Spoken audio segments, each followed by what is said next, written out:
Hello everyone, a very warm welcome to Meenakshi's bio academy. So after a long time channel पे video आ रही है तो मैं चाहती हूँ कि आप लोग सपोर्ट करें जिससे कि और मैं ज़्यादा वीडियोस लाती रहूँ आप लोगों के लिए। So right now our target is IT Jam 2025। Okay, so in this video we'll be solving IT Jam Biotechnology PYQs of year 2015। So we'll be solving only biotechnology और biology part। ओके, वैसे paper में आपका physics chemistry maths भी आता है, हम वो नहीं कर रहे हैं, हम सिर्फ बायोलॉजी करेंगे। ओके, सो अगर आप लोग को सेशन अच्छा लगता है तो आप लोग please like comment and subscribe करिएगा चैनल को जिन लोगों ने भी नहीं किया हुआ है। Okay, so now let's start.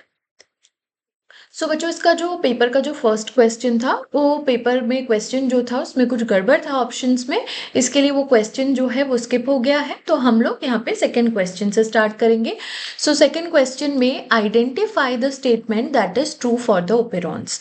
तो ओपेरॉन्स क्या होते हैं? Operons is the group of genes, जो कि क्या होता है, जो ग्रुप ऑफ जीन्स होते हैं, स्ट्रक्चरल जीन्स होते हैं, जो कि अंडर अ सिंगल प्रमोटर जिनका एक्सप्रेशन हो रहा होता है, जैसे कि लैक ओपेरॉन और ट्रिप्टोफान ओपेरॉन, है ना। अब यहाँ पे कुछ ऑप्शंस दिए गए हैं। Fine regulation of the expression of the individual genes, तो यहाँ पे इंडिविजुअल जीन्स बोल दिया इसने, राइट, तो ये गलत हो गया। Only jeans involve in the carbohydrate metabolism, अभी अभी मैंने बोला देखो लैक ओपेरॉन में लैक्टोज का मेटाबॉलिज्म है, बट ट्रिप्टोफान तो अमाइनो एसिड है, तो सिर्फ कार्बोहाइड्रेट हम नहीं बोल सकते, तो ये भी गलत हो गया। ठीक है, अब यहाँ पे feedback inhibition of the biosynthesis of multiple enzymes by a single small molecule is made possible by the operons. अब अगर हम ये जो फीडबैक इनिबिशन जो है ये हमें देखने को मिलता है फॉर एग्जांपल ट्रिप्टोफान ओपेरॉन में। ट्रिप्टोफान ओपेरॉन जो होता है उसके अंदर स्ट्रक्चरल जीन्स जो होते हैं, बेसिकली वो जीन्स होते हैं उन एंजाइम को कोड करने वाले, जो एंजाइम ट्रिप्टोफान बनाते हैं। जैसे ही ट्रिप्टोफान इनफ अमाउंट में बन जाता है, क्योंकि ट्रिप्टोफान ही प्रोडक्ट है, जैसे ही वो इनफ अमाउंट में बन जाता है वो एज अ को रिप्रेसर एक्ट करता है एंड वो जा करके जो एक्सप्रेशन हो रहा है, ट्रांसक्रिप्शन चल रहा है, उसको रोकता है। So this is a kind of feedback inhibition. Yes, तो ये हम बोल सकते हैं कि सही है, बिल्कुल।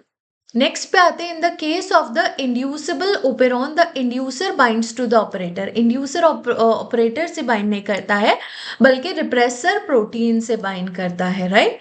राइट, तो आंसर यहाँ पे हो गया हमारा C. I hope this question is clear. Next question, साथ साथ बच्चों मैंने बहुत सारे जो है क्विक नोट्स आप लोग के लिए इसमें ऐड किए हैं, जिनके ऊपर क्वेश्चन बन जाता है हर एक क्वेश्चन के साथ साथ, जिसमें रिक्वायर्ड है बेसिकली उसी में ऐड किया है। तो आप लोग जहां पर भी वो स्लाइड आएगी उसका स्क्रीनशॉट ले लेना। अदरवाइज जो चैनल है टेलीग्राम चैनल, उस पर इसका PDF जो है एनोटेटेड PDF भी मिलेगा आपको, एंड नॉर्मल जो PDF है वो दोनों आपको मिल जाएंगे, तो आप वहां से उसको अपलोड मतलब डाउनलोड कर सकते हैं। ठीक है, चलिए third question. Signalling pathway usually comprise of several intermediate steps that are arranged in a form of a cascade. What is the primary outcome of such an arrangement? तो जब हम सिग्नलिंग पाथवे में देखते हैं तो उसके अंदर कुछ इंटरमीडिएट स्टेप्स होते हैं जो कि एक्स्ट्रा होते हैं। तो बेसिकली क्यों होते हैं? वो होते हैं for the amplification of the signal को और एम्पलीफाई करने के लिए। ठीक है, अब इसको यहाँ से समझेंगे। देखो, जो हमारे हार्मोन्स और ये जो रिलीज होते हैं, जैसे एपिनेफ्रिन हार्मोन है जो कि एक सिग्नलिंग मॉलिक्यूल है, ठीक है, तो बहुत ही लो अमाउंट में रिलीज होते हैं, वेरी लो अमाउंट में वो रिलीज होते हैं। ठीक है, so the binding of the single ligand stimulate a large number of the adrenal साइक्लेज, बहुत सारे एडिनल साइक्लेज को करेगा। अब ये जो एडिनल साइक्लेज हैं ये बहुत सारे साइक्लिक AMP बनाएंगे, एंड फिर ये बहुत सारे साइक्लिक AMP जो हैं ये प्रोटीन काइनेज ए को एक्टिवेट करेंगे। अब बच्चों अगर यहाँ पे जैसे प्रोटीन काइनेज ए जो है फिर वो दूसरा जो एंजाइम है उसको एक्टिवेट करेगा, और ये जो एंजाइम है ये फाइनल जो ट्रांसक्रिप्शन फैक्टर है उसको फर्दर क्या करेगा, एक्टिवेट करेगा फॉस्फोराइलेट करके, राइट। सो मान लीजिए कि यहाँ पे जो प्रोटीन काइनेज ए है ये मान लीजिए कि डायरेक्टली क्या करता, प्रोडक्ट बना देता। तो अब यहाँ पे let's say there are 5 protein kinase A, है ना, तो 5 प्रोटीन काइनेज ए हैं। ईच प्रोटीन काइनेज ए जो है वो 5 प्रोडक्ट बना रहा है। ठीक है, लेट्स से कि वो डायरेक्टली यहाँ पे प्रोडक्ट बना रहा है, तो टोटल हमारे पास में 25 नंबर ऑफ फाइनल प्रोडक्ट बनते। बट बिकॉज अब हमने यहाँ पे बीच में एक और एंजाइम एक और स्टेप डाल दिया है लेट्स से, तो यहाँ पर क्या हुआ कि अब ये 25 तो यही हो गए, 25 तो ये एक्टिवेटेड एंजाइम हो गया, जो अब ईच एंजाइम जो है फर्दर लेट से 5 को एक्टिवेट करता है, तो 25 इंटू 5, तो हमारे पास 125 एक्टिवेटेड प्रोडक्ट हो गए, 125 फाइनल प्रोडक्ट आ गया। तो कैसे 25 से नंबर क्या हो गया, सिर्फ एक स्टेप के आने से, एक इंटरमीडिएट स्टेप के आने से नंबर 125 तक पहुंच गया है। तो यही होता है एम्प्लीफिकेशन ऑफ द सिग्नल, इसी के लिए इंटरमीडिएट स्टेप्स जो होते हैं वो रिक्वायर्ड होते हैं। क्लियर? चलो अगला question, which one of the following contain oxygen rich blood in the human vascular system. So ये बहुत ही सिंपल क्वेश्चन है, इसका आंसर जो होगा आप लोग बता सकते हो। अगर आप लोग देखो साथ साथ आप लोग को क्या करते जाना है ना, यहाँ पे जैसे मैंने मार्क्स लिखे हैं, जो भी आपका एमसीक्यू पार्ट में जो आपका सेक्शन ये होता है एमसीक्यू का, उसमें आपका नेगेटिव मार्किंग होता है, बी और सी में नेगेटिव मार्किंग नहीं होता है, मतलब एमएसक्यू और एनईटी में नेगेटिव मार्किंग नहीं है। एमसीक्यू जो 1 मार्क का है, अगर आप गलत कर रहे हो तो आपको अपना -1/3 मार्क करना है, और 2 मार्क्स वाले में आपको -2/3 करना है। ठीक है, तो मैं आपसे जो है आपको कमेंट सेक्शन में मेरे को मार्क्स बताने कि आप लोग के कितने मार्क्स आए हैं। ठीक है, ओके। सो यहाँ पे हम देखेंगे टॉर्टोरा से डायग्राम लिया गया है। यहाँ पे जो लंग्स होते हैं, लंग्स से क्या होता है कि जो CO2 होती है वो निकल जाती है ब्लड में से, और जो O2 होती है वो वहां पे आ जाती है, तो ब्लड ऑक्सीजनेटेड हो जाता है। तो ऑक्सीजनेटेड ब्लड कहाँ पे आया, पल्मोनरी वेन में आया, पल्मोनरी वेन से वो left atrium, then bicuspid valves हैं, देन फिर आपका लेफ्ट वेंट्रिकल से aortic valve, aorta and systemic arteries के थ्रू बॉडी में जा रहा है। तो यहाँ पे आपका ऑर्टा है एंड पल्मोनरी वेन है, दोनों के अंदर ही ऑक्सीजनेटेड ब्लड है। यस, तो ये आपका आंसर होगा, बिल्कुल सही। अब यहाँ पे उसके बाद में यहाँ से जो डीऑक्सीजनेटेड ब्लड है, मतलब एक्सचेंज ऑफ गैसेस मतलब होगा, उसके बाद में जो superior vena cava, inferior vena cava, coronary sinuses के थ्रू ब्लड जो है वो राइट एट्रियम में आएगा, ट्राइकस्पिड वॉल्व के थ्रू राइट वेंट्रिकल में जाएगा, पल्मोनरी वॉल्व पल्मोनरी आर्टरीज के थ्रू वो वापस से कहाँ जाएगा, लंग्स के अंदर जाएगा। करेक्ट। सो हमारा आंसर जो हो जाएगा यहाँ पे हो जाएगा D, that is second and third. Right ventricle में अभी अभी हमने देखा कि डीऑक्सीजनेटेड ब्लड था। आई hope this is clear. So this is the double circulation जो कि हम पढ़ते हैं, है ना। ओके, नेक्स्ट क्वेश्चन, ये भी आपका 1 मार्क का है। यहाँ पर अगर आप देखोगे बहुत ही सिंपल जीन थेरेपी के स्टेप्स हैं। जीन थेरेपी हम क्यों देते हैं, जैसे कि मान लीजिए किसी के अंदर कोई एक एंजाइम है वो सिंथेसिस नहीं हो पा रहा है ना, या फिर किसी एंजाइम को रिप्लेस करने के लिए भी हम ये जीन थेरेपी देते हैं। तो इसको सबसे पहले जो है एडिनोसिन डी एमिनेज की जो डेफिशिएंसी होती है, वो एक छोटी बच्ची के अंदर थी, उसको ट्रीट करने के लिए, एडिनोसिन डीएमिनेज डेफिशिएंसी को ट्रीट करने के लिए ये जीन थेरेपी सबसे पहले करी गई थी। इस पॉइंट के ऊपर भी एग्जाम में क्वेश्चन आता है। ओके, सो यहाँ पे है आपको स्टेप्स दिए गए हैं। तो सबसे पहले तो हमें क्या करना पड़ेगा, हमें वाइल्ड टाइप जो जीन है, जो correct form of the gene है, उसको आइसोलेट करना पड़ेगा और उसको क्लोन करना पड़ेगा। तो फर्स्ट इज आर, देन उसको हमें क्या करना पड़ेगा, देन उसको हमें expression wild type gene is inserted into the expression vector, फिर हमें उसे एक्सप्रेशन वेक्टर में डालना पड़ेगा। ठीक है, फिर हमें उस एक्सप्रेशन वेक्टर को पेशेंट को देना पड़ेगा। ठीक है, फिर पेशेंट को देने के बाद में पेशेंट के अंदर वो जो होगा ट्रांसक्राइब होगा एंड ट्रांसलेट होकर के प्रोटीन बना देगा। तो RQPS, तो आपका आंसर हो जाएगा D. Right, very very simple. Cephaeline, cephaeline is a biological surfactant is, अब ये जो सिफेलिन है आप लोगों ने काफी बार सुना होगा, सिफेलिन लेसिथिन हम पढ़ते हैं, है ना। तो cephalin is the ethanol amine phosphoglyceraldehyde and sorry glyceraldehyde नहीं, फॉस्फेटिडिल इथेनॉल अमीन भी जिसको हम बोलते हैं फॉस्फोग्लिसराइड, जो कि आपका मेम्ब्रेन लिपिड होता है। राइट, वहीं पे हम लोग पढ़ते हैं लेसिथिन। लेसिथिन क्या होता है, लेसिथिन आपका फॉस्फेटिडिल कॉलिन या फिर कॉलिन फॉस्फोग्लिसराइड से बना होता है। इस तरीके के डायरेक्ट क्वेश्चन भी आ जाते हैं, तो आपको ये कुछ चीजें याद करके रखनी पड़ेंगी। ओके, चलिए अगला क्वेश्चन 2 मार्क्स का है। अब ये जो 2 मार्क्स के क्वेश्चन है आपको यहाँ पे नेगेटिव मार्किंग करनी है 2/3। Okay, in a population growing according to the logistic growth model, देखो जब भी लॉजिस्टिक ग्रोथ मॉडल आएगा ना इकोलॉजी में, आपको समझ लेना है कि यहाँ पे एक्चुअली आइडियल कंडीशंस की बात हो रही है ना। आइडियल कंडीशंस में कभी भी कोई क्योंकि रिसोर्सेस क्या होते हैं ना, अबंडेंट नहीं होते। अगर हम आइडियल कंडीशन देखें तो कभी भी एक्सपोनेंशियल ग्रोथ वहां पर नहीं होंगी। ठीक है, तो एक्सपोनेंशियल ग्रोथ नहीं होगी मतलब कि एक कोई भी इन्वायरमेंट है उसकी कैपेसिटी है कि भाई इतने इंडिविजुअल ही यहाँ पर आ सकते हैं, राइट। तो एक कैरिंग कैपेसिटी होती है एक आइडियल कंडीशन की, मतलब जैसे फॉर एग्जांपल आप कहीं पर भी रह रहे हो, है ना, आप मान लो किसी एक सिटी में रह रहे हो, कहीं पे भी रह रहे हो, वहां पे उस जगह की क्या है, जैसे कि मान लो हम घर की बात करते हैं, तो एक घर की एक रूम की क्या है कैरिंग कैपेसिटी है कि भाई इतने ही इंडिविजुअल्स इसके अंदर आ सकते हैं। ऐसा थोड़ी ना है कि भाई आप उसके अंदर लोगों को डालते ही जाओ डालते ही जाओ, ऐसा नहीं हो सकता, उसकी एक लिमिट है। तो वही आइडियल कंडीशंस की जब हम बात करेंगे, कोई भी हम एनवायरनमेंट की बात करें, कोई भी एक इकोसिस्टम की बात करें, उसकी क्या है एक लिमिट है, कैरिंग कैपेसिटी वहां पर होती है। ठीक है, तो जैसे ही कैरिंग कैपेसिटी तक पॉपुलेशन का साइज इतना बढ़ जाता है कि वो कैरिंग कैपेसिटी तक पहुंच गया है, तो अब जो ग्रोथ रेट जो होती है वो 0 हो जाती है। क्लियर है सभी को? सो आई थिंक यहाँ पे आंसर जो है स्टेटमेंट, जो करेक्ट स्टेटमेंट है वो दिया गया है बी। आई होप आप लोग को समझ आ गया होगा। Next question, which part of the genomic DNA contain the sequence corresponding to the 5 prime untranslated region. अब देखो यहाँ पे हमारे पास में क्या बना, ये आपका प्रमोटर है। ठीक है, ये आपका जो है कोडिंग रीजन ऑफ जीन है, कोडिंग रीजन है। ठीक है, कोडिंग रीजन ऑफ जीन है, और ये आपका क्या है टर्मिनेटर, ये आपका जीन है। ठीक है, अब इस जीन से क्या होगा, जब यहाँ पे आपका आरएनए पॉलीमरेज आएगा वो ट्रांसक्रिप्शन करेगा, करेक्ट। तो अब यहाँ पे क्या होगा, ये आपका लेट से यहाँ पे ये स्टार्ट साइट थी, तो यहाँ से आपका ये जो है आरएनए बन गया, एमआरएनए बन गया, स्प्लाइसिंग वगैरह होगी, you will get the exons, है ना। अब ये पूरे मान लो कि आपके स्प्लाइसिंग हो गई है, अब ये आपके एक्सॉन्स हैं, है ना। अब लेट से कि यहाँ पे आपका स्टार्ट कोडोन है और यहाँ पे आपका क्या है स्टॉप कोडोन है।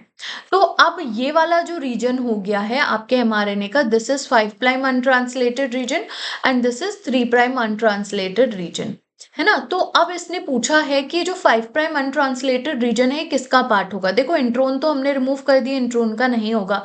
Upstream of the promoter, upstream of the promoter कैसे हो जाएगा भाई, उसका पार्ट कैसे होगा, बिल्कुल नहीं होगा। Upstream of the transcription start site, भाई ट्रांसक्रिप्शन स्टार्ट साइट का पार्ट कैसे हो सकता है 5 prime untranslated reason. 5 prime untranslated reason जो होता है वो तो एमआरएनए का वो पार्ट होता है जो कि ट्रांसलेट नहीं हो रहा है, तो ऑब्वियसली वो कहाँ लाई करेगा, एक्सॉन में लाई करेगा। आई होप इस डायग्राम के थ्रू आपको ये पॉइंट क्लियर हो गया होगा। चलिए अगले क्वेश्चन पे, which one of the following is not true of RNA polymerase true।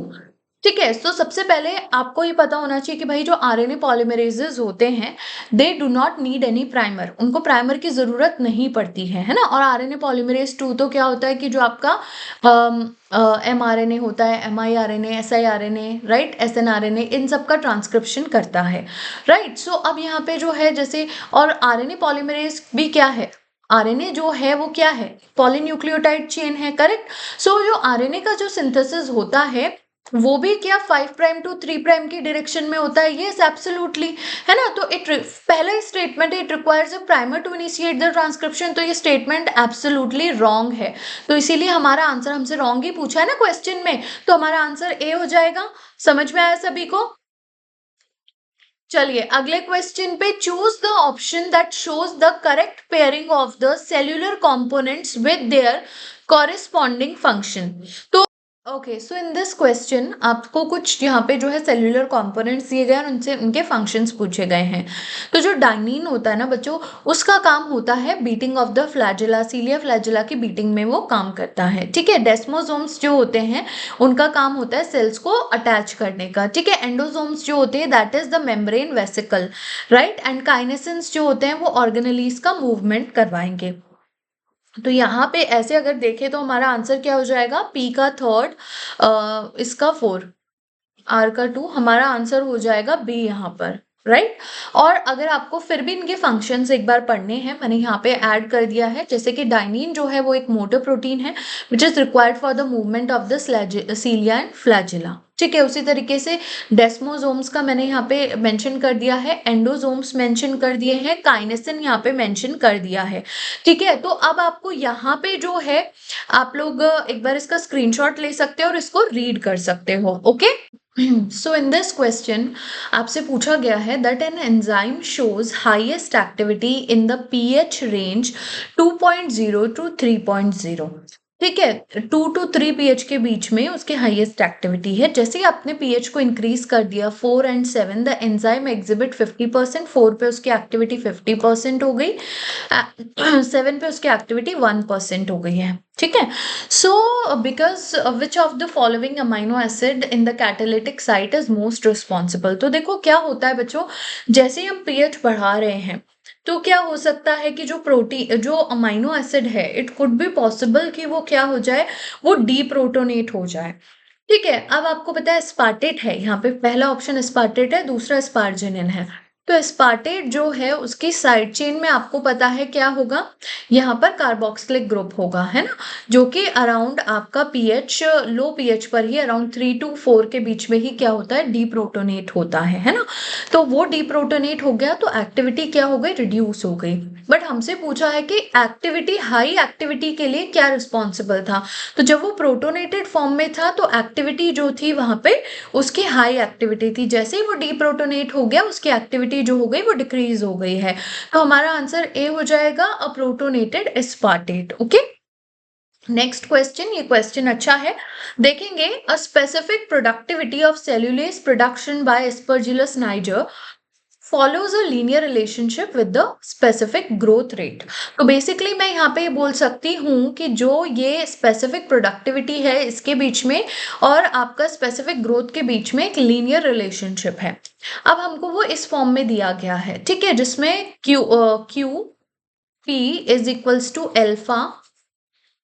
ठीक है, अब यहाँ पे अल्फा और बीटा जो है वो कांस्टेंट है। ठीक है, अल्फा की वैल्यू जो है वो यहाँ पे दी गई है 0.006 एंड बीटा की वैल्यू जो है वो दी गई है 25, है ना।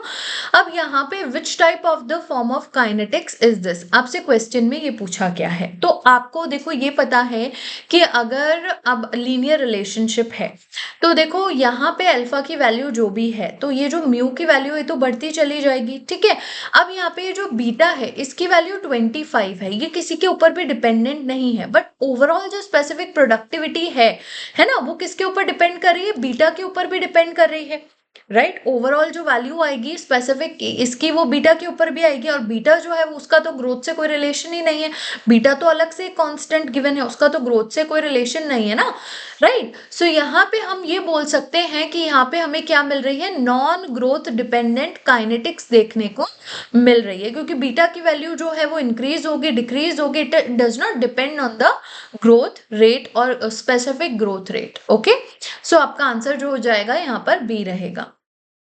अगला क्वेश्चन बहुत सिंपल है, आपको कुछ कॉजिंग ऑर्गेनिजम्स दिए गए हैं और कुछ डिजीजेस दी गई हैं, आपको मैच करना है।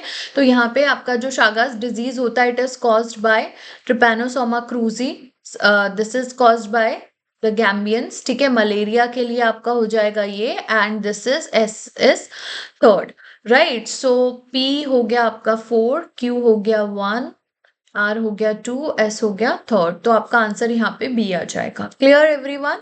चलिए next question, choose the option that shows the correct pairing of the product with their corresponding micro organisms. तो आपसे ये क्वेश्चन जो है यहाँ पे पूछा गया है।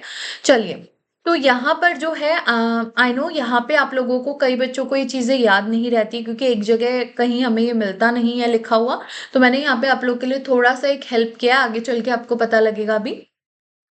सिट्रिक एसिड जो होता है यहाँ पर आपका एस्परजिलस नाइजर जो है उससे मिलता है। ठीक है, पॉलीहाइड्रोक्सी एल्केनॉइड जिससे कि हम बायोप्लास्टिक्स वगैरह बनाते हैं वो आपको यहाँ पे मिलेगा रेल्स्टोनिया यूट्रोफा से। ठीक है, देन जेंटामाइसिन जो है आपका micromonospora purpurea ethanol is from this. तो आपका इसमें आंसर हो जाएगा C, answer will be C here. All right, तो यहाँ पे मैंने जो है आपके लिए कुछ ऑर्गेनिक एसिड्स जो हैं वो निकाले हैं। ठीक है, दीज ऑर्गेनिक एसिड्स जो हैं ये आपको दिया गया है कि कौन से ऑर्गेनिज्म से ये मिलता है एंड इनका क्या एक फंक्शन होता है, क्या रोल होता है इंडस्ट्री में। ठीक है, जैसे कि सिट्रिक एसिड के ऊपर क्वेश्चन आता है, acetic acid, lactic acid, butyric acid, propionic acid के ऊपर कई बार एग्जाम में पूछा जा चुका है, tartaric acid, right, acetone and adipic acid. ठीक है, सो ये आप लोग के लिए यहाँ पे एक शॉर्ट नोट, क्विक नोट्स हैं जिनको आप स्क्रीनशॉट लेकर के रख सकते हो, अपने नोट्स में फटाफट ऐड कर सकते हो, जो कि आपको बहुत हेल्प करेगा डेफिनेटली। ओके, चलिए now let's come to another question. Determine the correctness और otherwise of the following assertion A and reason आपको यहाँ पे दिया गया है। B cell secrete antibodies a virus against a virus, बिल्कुल सही बात है। While the cytotoxic T cells जो होंगे वो किल कर देंगे, they show the direct killing effect, बिल्कुल सही बात है। अब इसका रीजन दिया गया है because the B cell confer active immunity while the cytotoxic T cell confer passive immunity. This is absolutely wrong, ये स्टेटमेंट ही फॉल्स है। एक्टिव पैसिव का तो यहाँ पे लेना देना ही नहीं है इस चीज से, करेक्ट। सो यहाँ पे आपका आंसर हो जाएगा C, that A is true but R is false. Clear? चलो नेक्स्ट क्वेश्चन हमारा यहाँ पर आ चुका है। ओके, चलिए सो यहाँ पर आपको अगेन जैसा कि मैंने बताया था कि कुछ आपको इंडस्ट्रियल रिलेटेड यहाँ पे काफी क्वेश्चन है, इंडस्ट्रियल एंजाइम से रिलेटेड। तो यहाँ पे कुछ इंडस्ट्रियल एंजाइम्स दिए गए हैं और उनका यहाँ पे रोल दिया गया है, तो आपको इनको देखना है, ठीक है। ओके, सो जो पेपेन होता है वो आपका क्या करता है, मीट टेंडराइजेशन में, मीट टेंडराइज करने में हेल्प करता है, ठीक है। ब्रोमिलेन जो होता है it is use for the gluten complex reduction. Peroxidase is for the immuno essay marker enzyme. And alpha mileage जो होता है वो यूज होता है माल्टोज सिरप की प्रिपरेशन के लिए, ठीक है।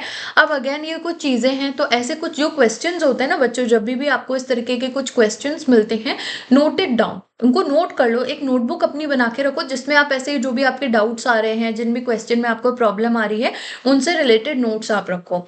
तो note down these sort of questions, है ना, इनको नोट कर लो अपनी कॉपी में। ओके, तो यहाँ पे मैंने अगेन आप लोग को कुछ एंजाइम्स दिए हैं एंड देयर फंक्शंस। ओके, सो आप यहाँ पे इनको एक बार ऐसे देख सकते हो कि कहाँ यूज हो रहे हैं, क्या इनका रोल होता है, किसको ये ब्रेक कर रहे हैं, किसके ऊपर ये एक्ट कर रहे हैं। ओके, सो यहाँ पे सभी एंजाइम्स जो कि जिनके ऊपर क्वेश्चन बनकर आ सकते हैं वो मैंने आपको यहाँ पे दिए हैं, आप इनको एक बार चेक कर लीजिए, ठीक है। इनको आप स्क्रीनशॉट अगेन ले सकते हो। Okay, all right. सो अब हम आ गए हैं सेक्शन बी पे, दैट इज एमएसक्यूज। एमएसक्यू में देखेंगे, in a large wild flower population assume no new mutation, no natural selection, what factors will affect the frequency of a genotype। तो genotype की अगर म्यूटेशन नहीं हो रही है, नेचुरल सिलेक्शन नहीं हो रहा है, तो अब यहाँ पे अगर हम जो है फ्रीक्वेंसी देखें, तो फ्रीक्वेंसी को अगर एक मेंटेन करके रखना, इक्विलिब्रियम जो हम हार्डी विनबर्ग इक्विलिब्रियम पढ़ते हैं, तो उसके लिए रैंडम मेटिंग होनी चाहिए। यहाँ पे नॉन रैंडम मेटिंग है, तो यहाँ पे क्या होगा, इससे क्या फ्रीक्वेंसी चेंज होगी, बिल्कुल होगी। जीन फ्लो, जीन का फ्लो होगा। कुछ लोग मान लो कि एक पॉपुलेशन से दूसरी पॉपुलेशन में जा रहे हैं या बाहर से अंदर आ रहे हैं, तो जीन का फ्लो हो रहा है, उससे भी होगी फ्रीक्वेंसी चेंज। आउटब्रीडिंग अगर पॉपुलेशन के अंदर ही होगी तो उसकी वजह से भी क्या होगा, यहाँ पर फ्रीक्वेंसी चेंज होगी। Invasion of the new pathogen, जिसने कि कुछ लार्ज नंबर ऑफ इंडिविजुअल को किल कर दिया, तो क्या वो फ्रीक्वेंसी चेंज करेगा, बिल्कुल करेगा। तो यहाँ पे ए बी सी डी चारों ही ऑप्शन जो है सही हैं। क्लियर? चलो नेक्स्ट क्वेश्चन, व्हाट इज और are the differences between microtubules and microfilaments. तो सबसे पहले जो माइक्रोट्यूब्यूल्स होते हैं वो ट्यूबुलिन के बने होते हैं, ठीक है। और माइक्रोफिलामेंट्स जो होते हैं वो किसके बने होते हैं, वो बने होते हैं एक्टिन के, ठीक है। उसके अलावा देयर आर इंटरमीडिएट फिलामेंट्स, ठीक है, जो कि अलग होते हैं, वो third type of cytoskeletal component proteins होते हैं, ठीक है। तो अब यहाँ पे आप देखोगे a statement, microtubules are made up of the tubulins but microfilaments are made up of intermediate filaments, no, these both are different, है ना। तो ये तो गलत हो गया।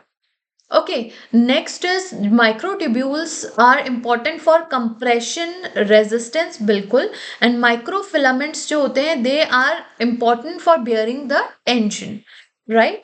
उसके अलावा आपका ये बिल्कुल एकदम सही स्टेटमेंट है, तो ये ऑप्शन जो है वो सही होगा, B option is correct. Then microtubules are important for the function of the cilia and flagella, बिल्कुल एब्सोल्युटली। जो सीलिया, फ्लैजिला, सेंट्रियोल होगा उसके अंदर क्या प्रेजेंट है, माइक्रोट्यूब्यूल से ही तो बना है वो। Microfilaments are important for the cytoplasmic streaming, बिल्कुल सही बात है, तो सी भी सही है। डी पे देखते हैं, माइक्रोट्यूब्यूल्स जो होते हैं वो मसल कॉन्ट्रैक्शन करते हैं, no, microtubules are not important for the muscle contraction, microfilament उसमें पार्टिसिपेट करते हैं, एक्टिन का उसमें रोल होता है, तो डी स्टेटमेंट भी गलत हो गया। तो हम बोल सकते हैं बच्चों B and C are correct. Okay, चलिए नेक्स्ट क्वेश्चन में आते हैं, दिस इज अगेन एमएसक्यू। ये भी आपका एमएसक्यू है। N and N naught are the number of the viable cell at time t during the sterilization at the start of the sterilization. Okay, so ये आपका initial है, ये आपका after sterilisation जो बचे हैं number of cells. Okay, assuming that the death follows first order kinetics, death जो है वो फर्स्ट ऑर्डर काइनेटिक्स फॉलो करती है, एंड के is the death constant, which of the following relationship is correct. तो इसका जो हमारा नॉर्मल फॉर्मूला होता है, अगर उसको देख करके हम करें तो इसमें जो है बाकी के सभी जो है वो इनकरेक्ट है, only B is the correct form. Okay, इसके आई थिंक मैंने शायद स्लाइड डाली होगी, इसके बाकी के जो फॉर्मूलाज हैं I give you in the group. मैं आपको ग्रुप में उसका जो है पूरा एक जो भी फॉर्मूलाज है ना माइक्रोबायो के, वो मैं आपको दे दूंगी, उससे आप जो है फॉर्मूलाज को रिवाइज कर सकते हो। ओके, चलिए next question, which of the following statements about antigen and antibody complexes is are true.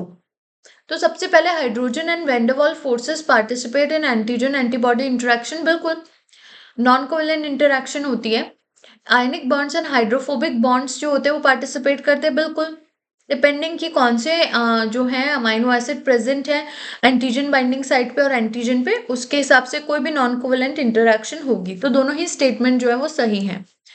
सी बोल रहा है the combined strength of all the interaction between a single antigen binding site on antibody and a single epitope is called avidity। तो इसने बोला है कि आपका जो एंटीबॉडी है उसके ऊपर जो सिंगल एंटीजन बाइंडिंग साइट और एंटीबॉडी की जो इंटरेक्शन है उसकी जो कंबाइंड स्ट्रेंथ है उसको हम बोल रहे हैं एविडिटी। नहीं, एविडिटी का मतलब ये नहीं होता है। एविडिटी का मतलब ये होता है कि combined strength of all the antigen binding site. जैसे कि अब फॉर एग्जांपल अगर मैं एक IgG लेती हूँ और एक IgM लेती हूँ, ठीक है, तो IgM जो है वो क्या होती है, पेंटामर फॉर्म में होती है, उसकी वैलेंसी ज्यादा होती है, ठीक है। तो चाहे IgM की एफिनिटी कम है बट वो ज्यादा नंबर ऑफ इंटरेक्शन करेगी, तो जो combined strength of all interaction होगी ना, दैट इज एविडिटी। समझ में आया? तो अगर एफिनिटी कम भी है बट क्योंकि उसके पास बाइंड करने के लिए जो एंटीजन बाइंडिंग साइट्स है वो इतनी ज्यादा है, तो ओवरऑल जो स्ट्रेंथ होगी वो ज्यादा होगी उसकी IgG से। तो ये जो होता है that is avidity. Okay, so this is for the single, यहाँ पे single epitope and single antigen binding site लिखा है, इसलिए गलत हो जाता है। ओके, चलिए, antibody illicit by one antigen can cross react with the unrelated antigen. Yes, हो सकता है ऐसा, है ना। इसका एक सिंपल सा जो क्रॉस रिएक्टिविटी जो हम देखते हैं, इसका सिंपल सा एग्जाम्पल जो है वो स्मॉल पॉक्स वाला है, right, cowpox and small pox. तो ये बिल्कुल सही है, तो आपका आंसर हो जाएगा डी। तो यहाँ पे आपके आंसर्स जो करेक्ट हैं वो जाएंगे A, B एंड D।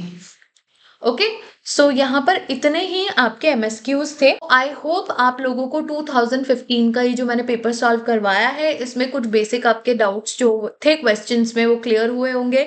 कुछ आपको यहाँ पे जो है कुछ नोट्स जो है एक्स्ट्रा आपको मिले होंगे। होप दिस हेल्प्स, एंड अगर सेशन अच्छा लगा है तो please do like, share and comment. Thank you so much everyone, bye bye, take care, thank you.